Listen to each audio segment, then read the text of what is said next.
All right, Shalom. First and foremost, I want to give all praises, glory, and honor to Yahweh, Ba'ashem, Yahweh Shai, Ba'ashem, Ruchak Wadash. Double honors to the elder apostles, of Great Millstone, and salutation and much love to you, Akim, out there pushing out his word in truth and sincerity. And just want to do a quick video, and Lord's will, this is edifying unto the hopeful elect out there. All right, and it's going to be concerning, the lack of bread that's coming. All right, the famine of actual, all right, bread and water, so to say. And this is going to cause a lot of people to die. All right, a lot of people will die of starvation in these last days. All right, and it's going to push people to the edge. All right, it's going to push them over the edge, where to the point where they're going to be killing each other for one slice of bread, a half empty bottle of water.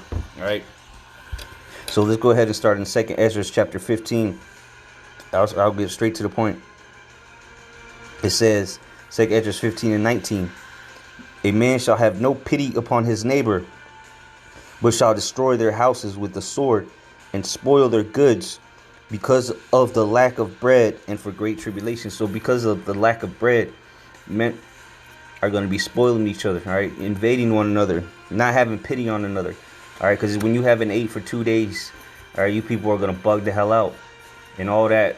Let's all love each other, and God loves everybody is going to go out the window.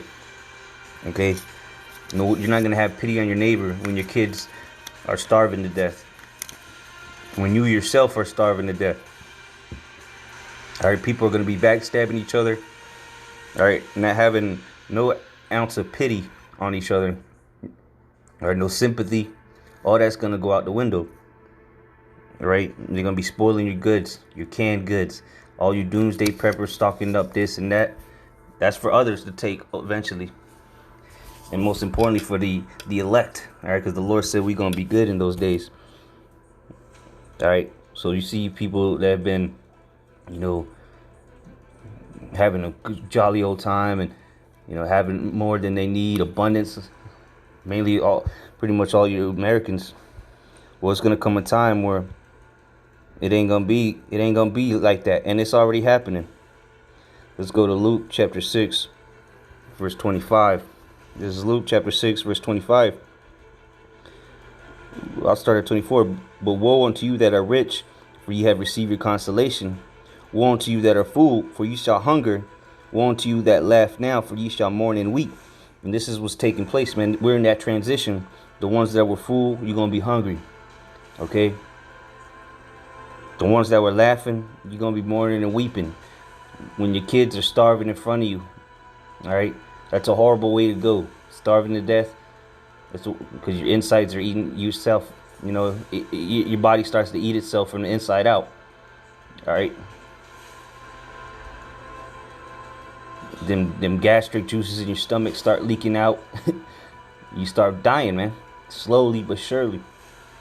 Start hallucinating. All right, and this is reality. It's happening as we speak around the world. People are starving.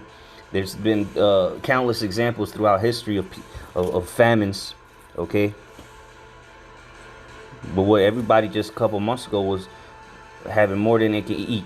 All right, throwing food out, leftovers, and going to restaurants and whatever they don't eat, they toss in a dumpster, put a lock on it so nobody can get in there, not even the bums.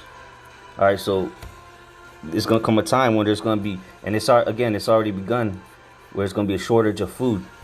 You see the meat supplies are running thin. All right, they're dwindling as we speak. All right, and when this hyperinflation hits, it's really going to affect even more. All right, you got all these farms selling. All right, these privately owned farms, they're all selling. They're all for sale.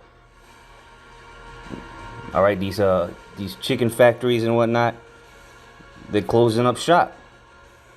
All right, but for the elect, the ones that believe and have faith in Yahweh Shema Shai, that's nothing that we have to worry about, because the Lord promised that He would take care of us. All right, so let's go to that. It's Isaiah 65 and 13. It says, "Therefore thus saith the Lord Yahweh, Behold, my servants shall eat, but ye shall be hungry."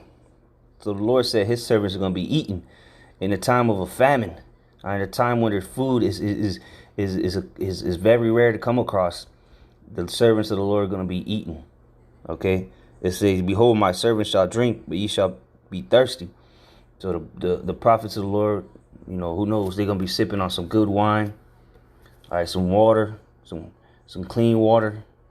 Meanwhile, you peons out there, the ones that were laughing, all right, and being fooled, you're gonna be thirsty as a mug. And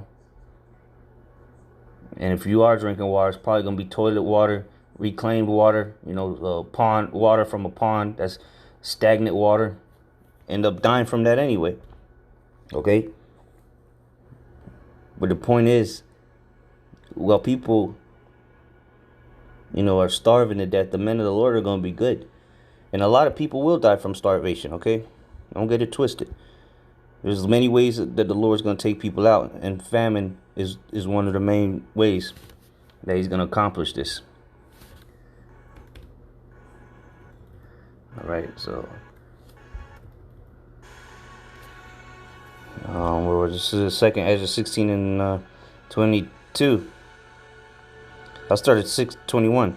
It says, "Behold, victuals shall be so good cheap upon earth that they shall think themselves to be in good case." So, this is the time we've just passed, really, because all the victuals, the goods, the consumables were cheap. Gas was super cheap. All right, a lot of prices went down on food, but now look, it's all skyrocketing. All right, there's gonna be a time where a piece of meat, one chicken, it's gonna cost $80. A loaf of bread, 40.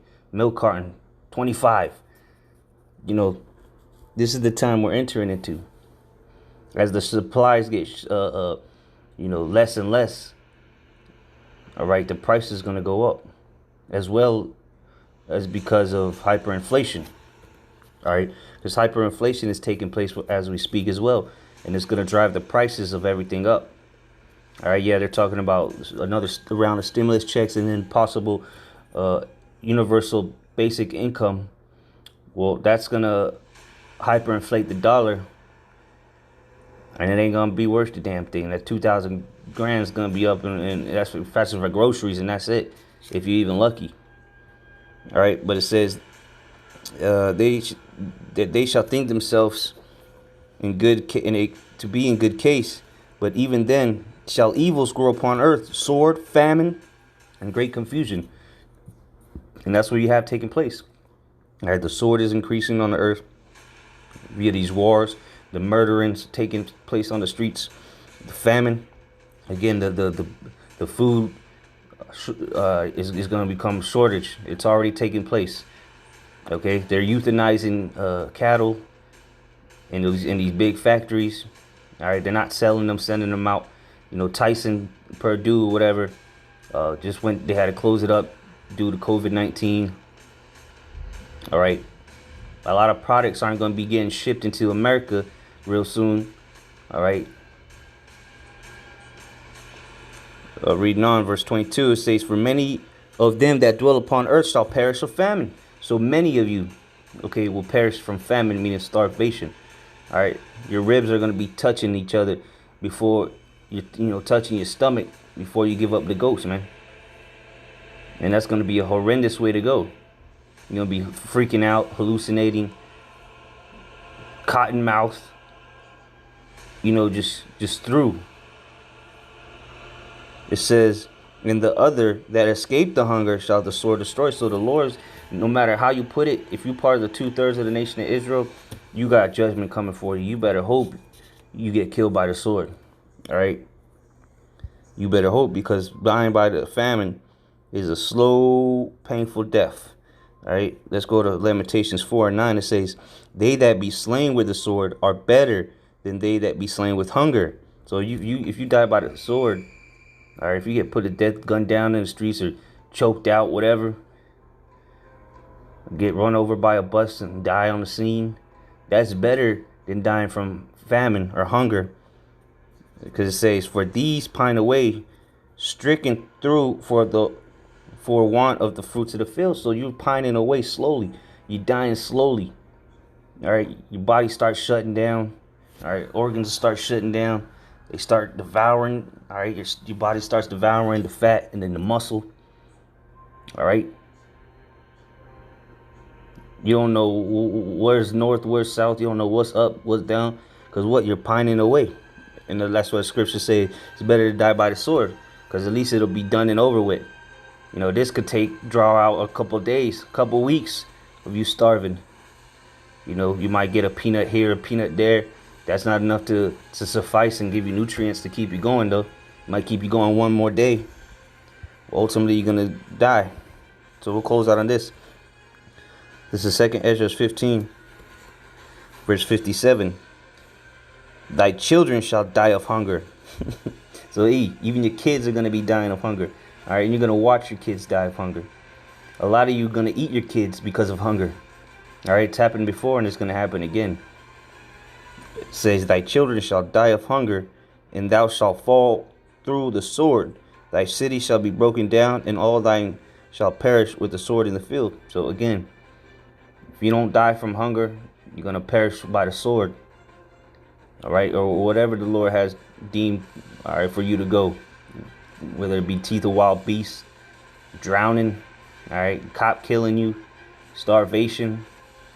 All right, but you have 2/3 of our people have a death sentence coming, and you know these heathens too. A lot of them are gonna die through famine.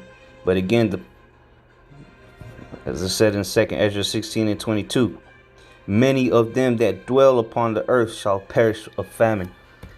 So prepare for a great famine to be on these streets of America. Many people you will see starving to death. Thus saith the Lord. With that, Mawak Lababal.